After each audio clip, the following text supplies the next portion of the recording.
Some say, never meet your heroes. Well, today we're going to meet one, a Foxbody Mustang. And not just any Foxbody Mustang, but a 1986 Saleen Mustang. Will it live up to the hype? Will it whet your appetite or burst your bubble? Let's find out. Let's start on the outside. As far as styling goes, it's typical 80s boxy with sharp edges, though the proportions are good. The 1979 to 1993 Mustang's shape is iconic, and you either love it or you hate it. In fact, when my son's teenage friend saw his first Fox Mustang, he stared at it for a minute and then concluded, "I can't decide if this car is ugly or cool." I told him, it's both. The 1979 to 1986 Mustang had 4 headlights, so these are called 4-eye Mustangs. Starting in 1987, instead of being replaced with the Ford Probe, the Mustang got an updated nose and other soft body parts to better relate to Ford's more rounded styling of the contemporary Taurus, Tempo, and the other Fords at the time. Saleen started full-scale production in 1985. This one is number 149 out of 201 that Saleen made in 1986. It's based on a 5-liter Mustang LX, and Saleen taped on a front air dam, side skirts, a rear valance, and their ubiquitous whale tail. Subtle interior and suspension tweaks include stiffer springs and Coney shocks, but that's really all the major departures from standard Mustang fare. Most Foxbody Mustangs will have lowered suspension and aftermarket exhaust, so this car is a good representative example of what a Foxbody Mustang is all about. Besides the looks, another iconic feature of a Foxbody Mustang is the sound.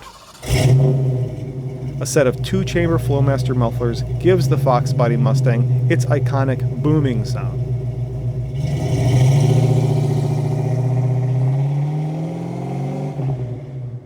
Complete with the skull-piercing drone at 2,000 RPM. If you don't like it, you're just a wimp. Fox Mustangs are very simple cars.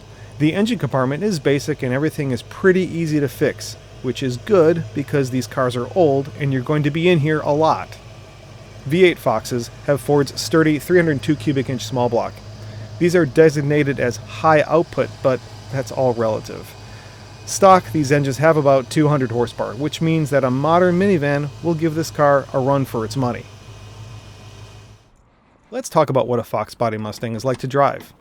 The interior of this 86 is the same going back to 1979. The later model cars have a thoroughly different dashboard, but the rest of it is pretty much the same. The shifter and steering wheel on this 86 Saleen are surprisingly good. Seats are a bit squishy, and the flaccid seatbelt doesn't inspire confidence. Once on the road, unless it's a clapped-out basket case, which most of them are, it's a tidy car that doesn't drive as old as it looks.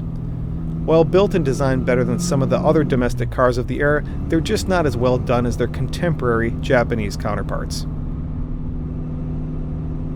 In other words, Fox Mustangs are still 1980s American shitboxes. They're just shitboxes with a torquey V8 engine that easily spins the tires as it tries its best to slide you in the ditch. Pedal placement is actually really good and makes heel-toe double-clutch downshifts easy, which is helpful because the weak-kneed T5 transmission needs all the grace it can get to survive. Is a Foxbody Mustang fast? Not really. Compared to most of today's cars, Foxbodies are slugs. Can they be fast? Yes. Are they fast? No. This Saleen's mill wheezes out 200 horsepower on a good day, and by 4,500 RPM, the party's over.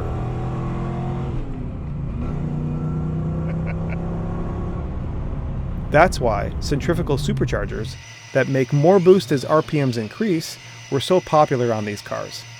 The boost takes off as the factory power curve gives up. It's a really good combination.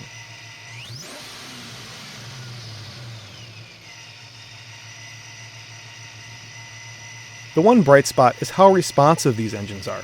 They're downright snappy compared to modern drive-by-wire throttles. Tapping the throttle results in a satisfying whoom from the engine. What the Foxbody Mustang lacks in power, it gains in lightness, if that's a thing. They're about 3,200 pounds, which makes them kinda nimble-ish. But that lightweight chassis is also flimsy. The aftermarket has solutions for this. Its biggest weakness is brakes. But I mean, who wants to stop when you're having so much fun though? Am I right? Aside from some special models, Fox Mustangs have useless rear drums and puny front discs. The speed limit was 55 miles per hour when these cars were new, but we strongly suggest upgrading to better four-wheel discs if you want to reduce your chances of dying. Speaking of dying, you quickly realize when behind the wheel of a Fox Mustang that it's pretty small and there's not a lot between you and everything else, including trees and other cars. And there's not an airbag in sight. It's a delightful death trap. The later models had airbags on the driver's side, but good luck if they actually work. Here's the bottom line. The exterior styling depends on your perspective. It's either iconic or it's dated. Like a lot of old cars, Fox Mustangs are much cooler to look at than drive. I mean, it's a throwback, but with rose-colored glasses. If you see someone driving a Fox, chances are they're hot because the air conditioning doesn't work, their left leg is tired because the clutch cable is worn out, the steering wheel is jiggling in their hands, and they're hoping nobody else does anything stupid because they're not sure if the brakes are good enough to avoid hitting anybody or anything. Unless you're ready to cash out your 401k, you gotta fix these things yourself. If you're going to pay someone else to fix one of these cars, it'll probably bankrupt you. Most modern cars are faster. Hell, minivans are faster. If you expect your Fox Mustang to be fast by today's standards, you'll be disappointed. They probably seem fast because they're scary.